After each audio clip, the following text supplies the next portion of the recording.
Creíamos que era el niño quien jugaba con las luces del edificio.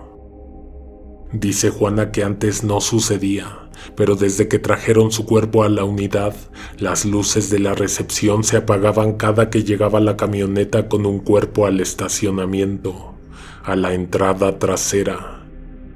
Pero ojo, pasó mucho tiempo antes de que alguien se diera cuenta de que había una relación entre la llegada de un cuerpo al forense y las luces de la entrada. La chica de la recepción mandó escritos a mantenimiento varias veces para solicitar que se repararan las lámparas. El personal que mandaban a realizar los arreglos decía que no había nada malo en la instalación. Por medio de la dirección, incluso solicitaron que las cambiaran, que cambiaran los contactos y que revisaran la instalación de luz, ya que a veces se apagaban las luces de madrugada, cuando más falta hacía la iluminación. Una ocasión la recepcionista vio al niño, o más bien a una silueta pequeña como una sombra. Lo vio jugando cerca del apagador. Apareció frente a sus ojos segundos antes de que se apagaran las luces. Cuando todo fue oscuridad, pudo escuchar los pasos del pequeño, alejándose de la recepción. Esa vez, al igual que todas las veces anteriores en que se apagó la luz, venía la camioneta descargando un cuerpo. A partir de esa vez, la recepcionista ponía atención a las puertas traseras del edificio, a la apertura de las rejas en el estacionamiento. No se trataba de una coincidencia. Todas y cada una de las veces que sucedía una cosa, sucedía la otra inmediatamente. Y el niño tenía algo que ver. Cuando el cuerpo llegaba a la sala de necropsias, la luz se encendía de nuevo. Solo era cuestión de un par de minutos.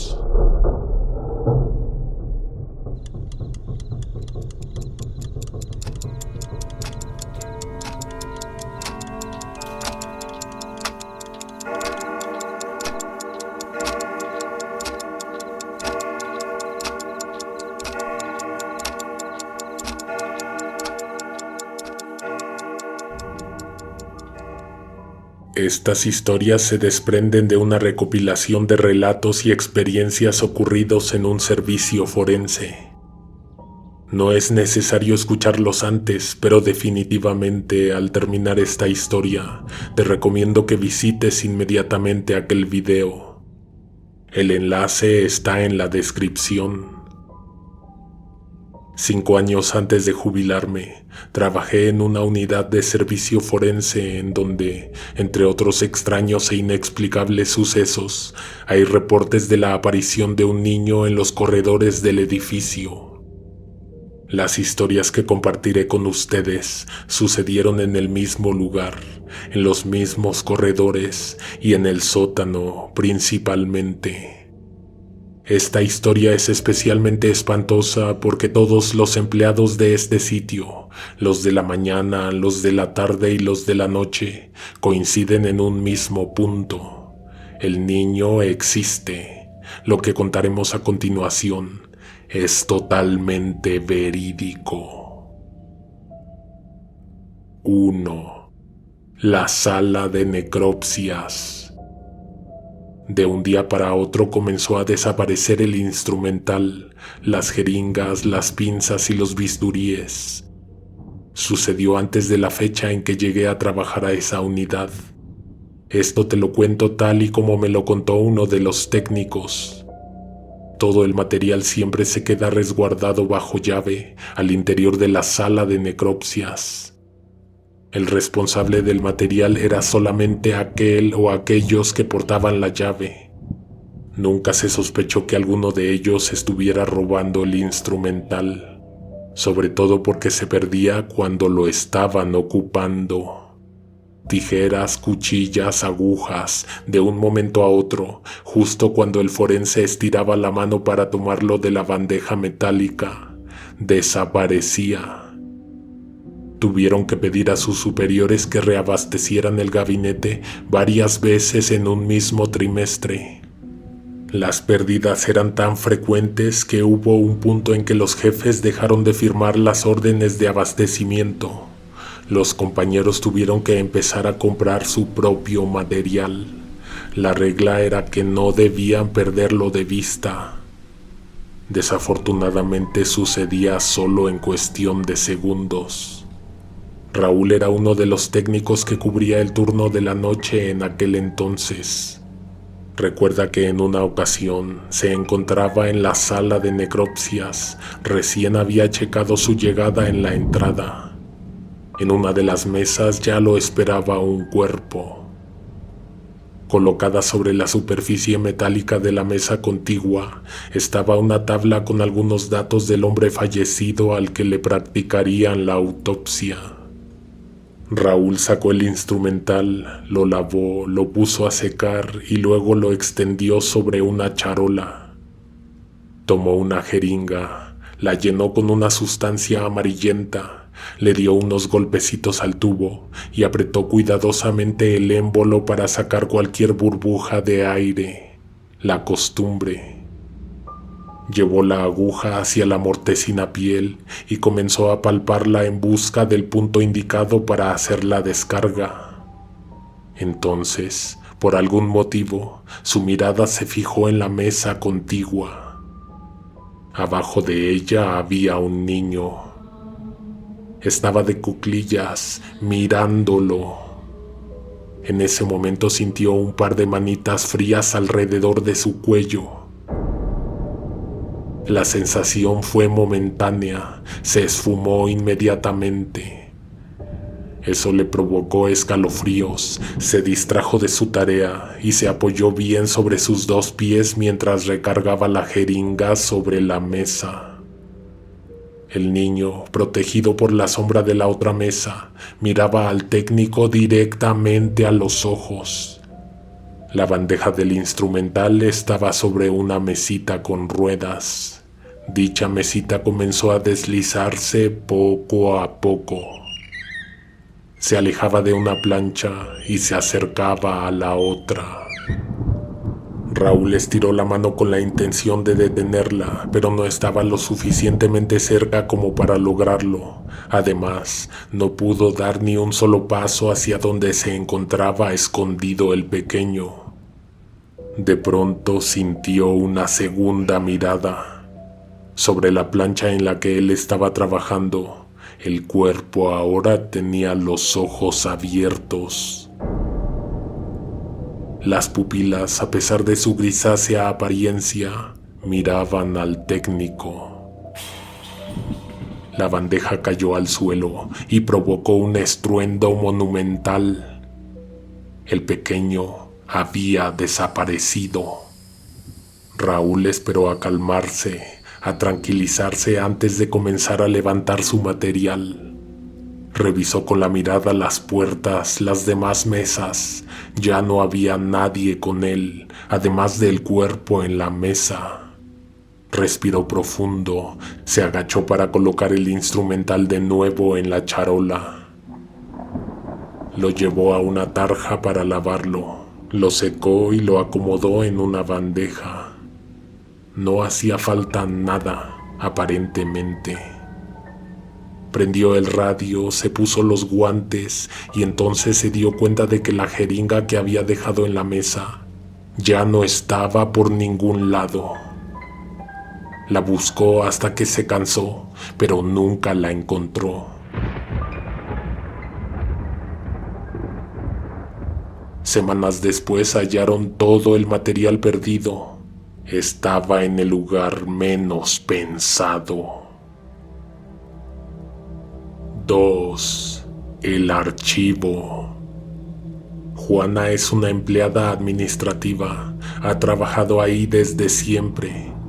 Ella es una de las que estuvo presente el día en que llevaron el cuerpo del chico. Ella encontró varias veces al pequeño jugando en los baños. La primera vez también vio que se escondía entre los paneles grises que fueron colocados en el techo de todo el edificio. Atrás habían quedado los tiempos en los que no sucedía nada extraño e inexplicable. Todo estaba por cambiar drásticamente. Juana vio que los paneles a veces quedaban desacomodados. Estaba segura de que una tarde había visto al niño asomado por entre aquellos mismos paneles. Sin saber si se trataba de un peligro, tomó una silla y subió ambos pies. Sus brazos estirados apenas alcanzaban a tocar el panel gris mal acomodado encima de su cabeza. Ocupó el resto de su turno en acomodar todos los demás paneles, en dejarlos bien colocados. Llevó la silla por todo lo largo del corredor en la que estaban los baños. Al día siguiente encontró los mismos rectángulos de plástico desacomodados, los mismos que ella había puesto en su lugar.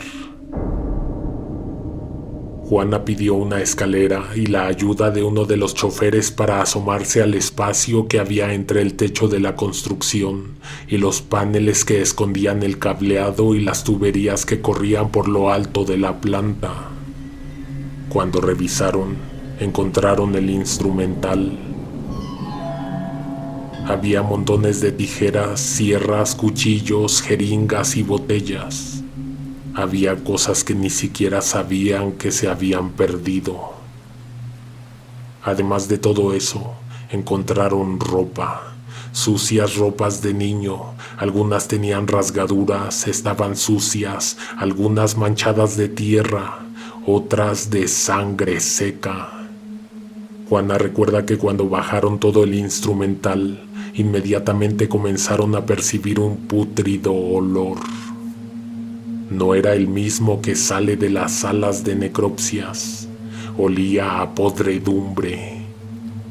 Llevaron la escalera al sótano. Minutos atrás, en ese mismo sitio no se había percibido el hedor. No obstante, la fuente del olor parecía estar en ese nivel. Juana acompañó al muchacho a revisar.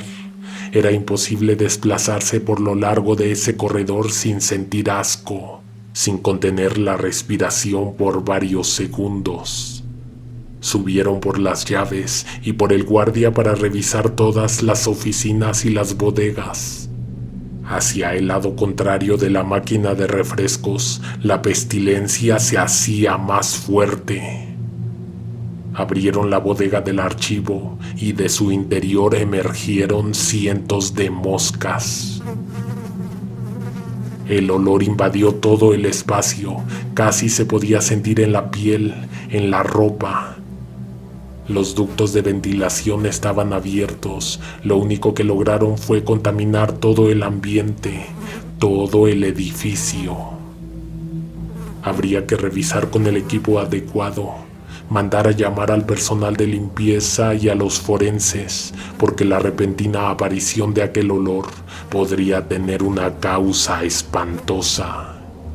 En ese espacio había varias docenas de cajas de cartón llenas de documentos.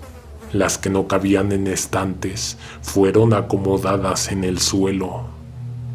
Juana vio que en la esquina de una pila el cartón estaba humedecido. Le aterró imaginar que dentro de todas esas cajas podría haber algo pudriéndose. El miedo se lo provocó la imagen que apareció en su mente de una cabeza guardada, escondida entre todo el archivo. También le incomodó la idea de que toda esa documentación, expediente y actas estarían echándose a perder como consecuencia. Entre los tres comenzaron a sacar las cajas. La sensación era la misma: arcadas, mareo, asco y náuseas. Ese olor se les había quedado atorado en la garganta. Unas cuantas cajas, las que estaban más al fondo, se desbarataron cuando intentaron levantarlas. En ellas no había más que papel remojado en una especie de líquido marrón. Para ese momento ya habían bajado un par de técnicos para verificar la maniobra, para ser testigos del hallazgo. Juana y el chofer ya habían sido mandados de vuelta al primer piso. Retiraron la última caja y encontraron que había una rejilla de drenaje desbordada. El pestilente líquido no era ni más ni menos que los fluidos corporales que se drenaban de los cuerpos en las necropsias. El encargado de mantenimiento acudió personalmente para que arreglaran la coladera. Metieron una herramienta con varillas y cuerda. No fue muy complicado desatascar la tubería. Lo espantoso fue cuando revisaron qué era lo que la había tapado. Era ropa, calcetines de niño, playeritas, un pantalón corto. La situación había comenzado a espantar a varios. Eran las 11:30 de la noche y mientras que algunos empleados ya se habían retirado, otros pasarían toda la madrugada limpiando. En el pasillo había varias cubetas con agua pestilente en las que se habían enjuagado los trapos que recogieron el viscoso líquido del suelo. Había una caja con detergente, un par de trapeadores y botellas de cloro. Hacia el fondo, tapando la salida de emergencia, las pesadas cajas con archivo que se habían rescatado quedaron apiladas hasta el techo. Todo el resto del corredor estaba vacío. Casi todas las luces estaban encendidas, pero solo hasta el otro extremo, donde había una máquina de refrescos, no había luz. La única lámpara que iluminaba la banca y el final del pasillo era la que salía de la máquina. Lo demás eran sombras que la imaginación convertía en siluetas aterradoras. En un momento se hizo mucho silencio. Ambos trabajadores se habían tomado un descanso. Estaban callados, mirando todo lo que les hacía falta por limpiar y calculando el tiempo que les costaría lograrlo. Entonces se escuchó una risa infantil. La risa venía del desagüe, de la rejilla en el suelo. Ambos se levantaron de sus asientos y se acercaron con cautela. La risa tardó en aparecer nuevamente. Cuando lo hizo, uno de los empleados estaba de cuclillas poniendo atención, esperando a que algo sucediera. Inmediatamente se pusieron de pie y salieron de la bodega. Estaban asustados, el corazón les latía con fuerza. Escuchaban sus pesadas respiraciones hasta que pudieron tranquilizarse. La puerta estaba cerrada y ellos no tenían llave. Tendrían que subir y pedir que les ayudaran a abrir. Uno de ellos tomó la iniciativa, mientras que el otro no quería quedarse solo abajo. Caminó uno tras del otro. Cuando estuvieron cerca de la escalera, escucharon un ruido en la máquina de refrescos. Se detuvieron para escuchar. Algo estaba girando, algún mecanismo rechinaba y luego un golpe. Había caído un refresco en la máquina. Subieron corriendo, llegaron a la planta baja. Estaban aterrados. Buscaron al guardia, le pidieron las llaves. Él los acompañó porque le contaron lo que habían escuchado en la rejilla y al final del corredor. Cuando llegaron los tres al sótano, se escuchó un chasquido. Entonces una lata de refresco salió volando desde la oscuridad, deslizándose con fuerza por el piso hasta donde estaban ellos. La lata estaba perforada y el gas en su interior hacía salir con velocidad el refresco, bañando el piso y salpicando a los empleados que miraban la escena con horror. No había manera en que alguno de los tres excusara su tarea. Tenían que abrir la puerta y seguir limpiando, aunque hubiera alguien vigilándolos desde las penumbras, desde el fondo de aquel silencioso pasillo. Abrieron la puerta de la bodega. Esta vez la risa venía de entre las cajas. Ninguno de los tres tuvo el valor para quedarse más tiempo en el sótano. Subieron a la planta baja para pensar en cómo terminarían de limpiar. El policía se quedó pensando en lo que había escuchado. La curiosidad lo hizo revisar el sótano varias veces las noches siguientes, hasta que en una de esas ocasiones se encontró al niño sentado en una banca. Esa historia tú ya la conoces.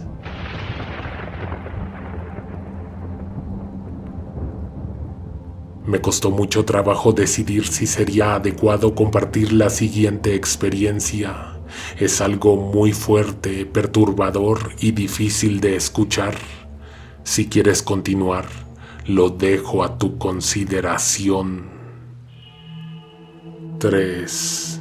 El baño. Recordarlo es estremecedor. Sucedió meses después de que yo entré a trabajar a ese lugar. Era un poco tarde. En el reloj de la recepción las manecillas marcarían en cualquier momento las 9 de la noche. El lugar se sentía tranquilo. No hubo suficiente movimiento en el día, y si la constante permanecía, seguramente sería una noche tranquila.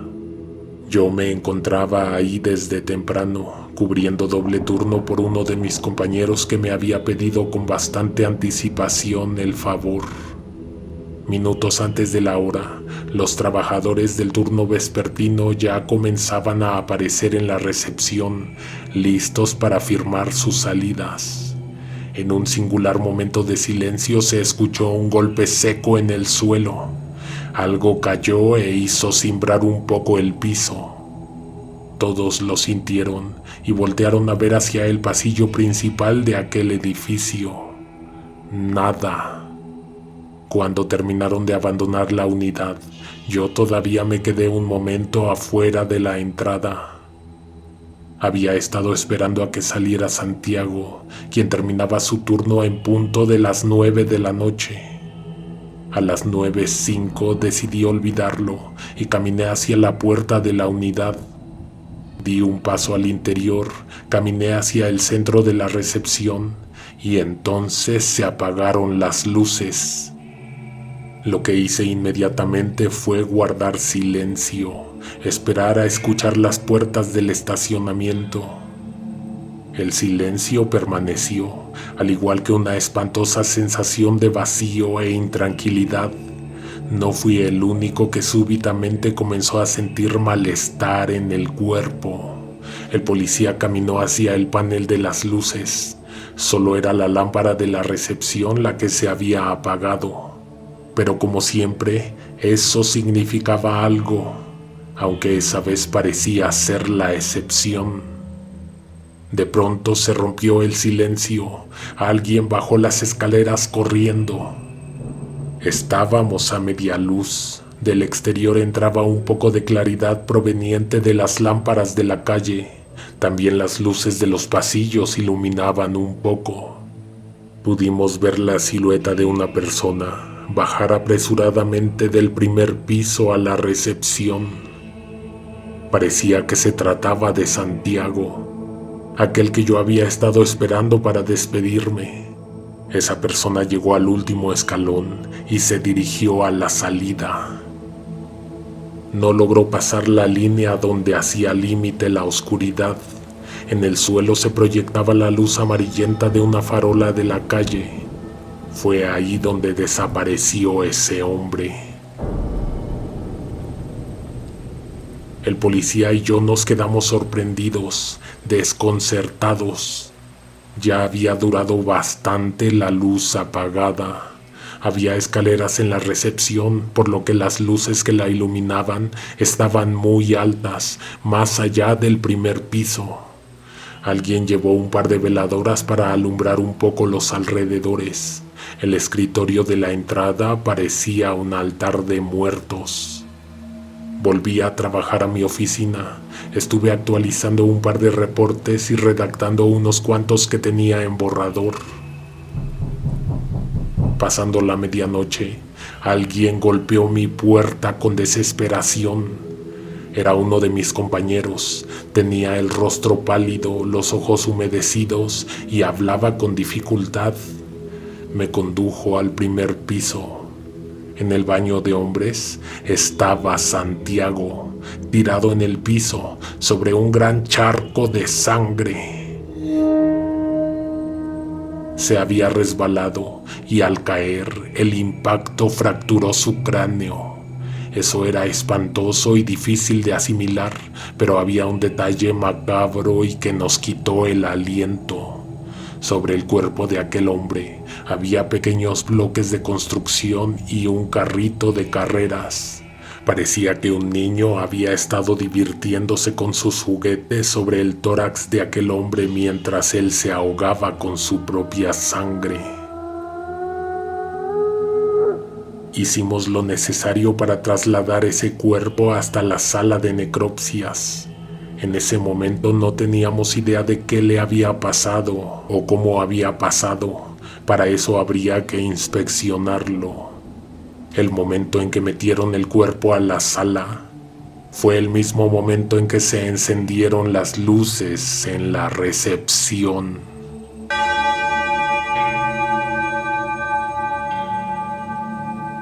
Escalofriante, ¿cierto?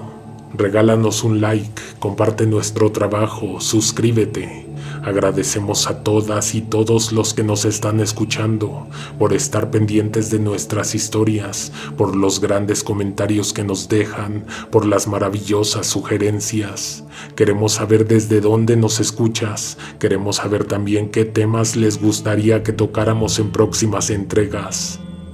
Vea los comentarios, no esperes.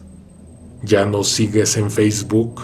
Esta semana tendremos otra microinvestigación paranormal en la sección Laboratorio de Misterio. Nos escuchamos el jueves. Alguien te observa en la oscuridad.